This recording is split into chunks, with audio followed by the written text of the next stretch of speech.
যে পার্টিশন মউত মানে হইল আল্লাহ পাক রব্বুল আলামিন আয়াতুল কুরসি করনে ওয়ালা, আয়াতুল কুরসির উপর আয়াত আমল করনে ওয়ালা বান্দা মউতের সাথে আল্লাহ তার কবরটা জান্নাতের বাগান বানায় দেন। আর ওজন সুবহানাল্লাহ কোনো কিছু জানেন না, কবরটা জান্নাতের বাগান বানায় দিব আয়াতুল কুরসির ওযু করতে। এটা কি আমল করতে জানো সবাই? কে কে আয়াতুল কুরসির উপর আমল করতে জানা? হাত উঠা রাখেন। আল্লাহ তুমি তাকায় দেখো, এরা আয়াতুল কুরসির উপর আমল করতে চায়, এদেরকে আয়াতুল কুরসির উপর আমল করার তৌফিক দান করো, প্রত্যেকের কবরকে জান্নাতের বাগান বানায় দিও। তো ঠিকঠাক মতো বলবেন, ঠিক আছে তো? মেরে দোস্ত বুজুর্গ, নবী বলছেন আয়াতুল কুরসির বদৌলতে কবরটা কি হবে? এই কবরটা কি হবে? জান্নাতের বাগান হবে। কি হবে? জান্নাতের বাগান হবে। এই যে জান্নাতের বাগান যে হবে, জান্নাতের বাগান বানাইতে চান কে কে? জান্নাতের বাগানের নাম বানাইতে কোন খেয়াল? যারা হাত তুলছে না, এরা কেউ জান্নাতের বাগান বানাইতে চায় না। কেন নবী এই কথা বলছেন? হাত নামান। কারণ কবরের মধ্যে দুই অবস্থা। কয় অবস্থা? হয় জান্নাতের টুকরা হবে, না হয় জাহান্নামের আংরা। কি হবে? জান্নাতের টুকরা আর না হয় জাহান্নামের। এখন নেক আমল করলে কবরটা হয়ে যাবে জান্নাত, আর গুনাহ দিয়া যদি কবরের মধ্যে যান, গুনার কারণে কবরটা হয়ে যাবে জাহান্নামের আংরা। ঠিক কি না?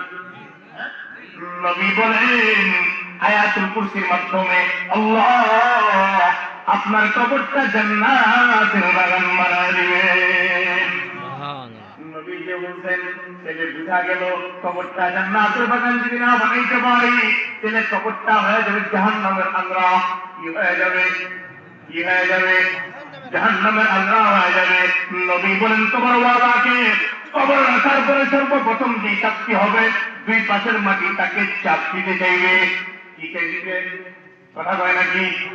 নবী হাদিসের ভাষায় গোটা দুনিয়াওয়ালাকে জানায় তাখতালিফু আজলাহু, দুইটা আঙ্গুল দুইটার মধ্যে ঢুকে দিয়া বলে দেখো দুইটা হাত কিভাবে ঢুকে গেছে।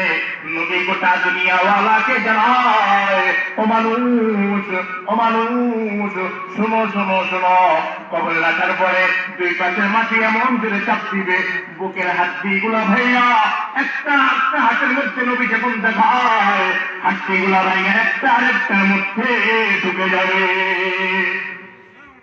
এই যে কবরের মধ্যে ঢুকে যাবে, কবরের মধ্যে বলতেছেন শাস্তি, এই যে কবরের মাটির চাপ, এটা সত্য না মিথ্যা? কথা কয় না?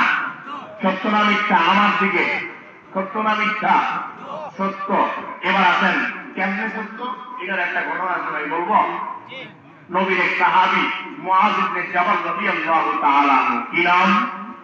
কথা কয় না? কি নাম? মুআয ইবনে জাবাল। ওনার মউত হয়ে গেছে। কি হয়ে গেছে? ওনার মউত হয়ে গেছে।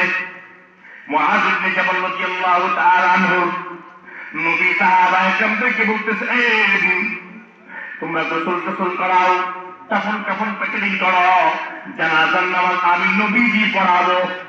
কে পড়াবে? নবী করিম সাল্লাল্লাহু আলাইহি ওয়াসাল্লাম সাহাবায়ে কেরামকে হুকুম করছেন। এবার সাহাবায়ে কেরাম রেডি হইয়া জানাজার প্রস্তুতি নিতেন। নবী ইমামতির মাধ্যমে জানাজার নামাজ আদায় হয়ে গেছে। এবার সাহাবায়ে কেরাম মুআয ইবনে জাবালকে কবরের দিকে নিয়ে যায়। কোন দিকে? কথা কয় না? কবরের দিকে নিয়ে যায়। এরপরে কবরের মধ্যে রেখা মাটি কাটিয়ে দিয়া সাহাবায়ে কেরাম রওনা করতে চলে আসবেন।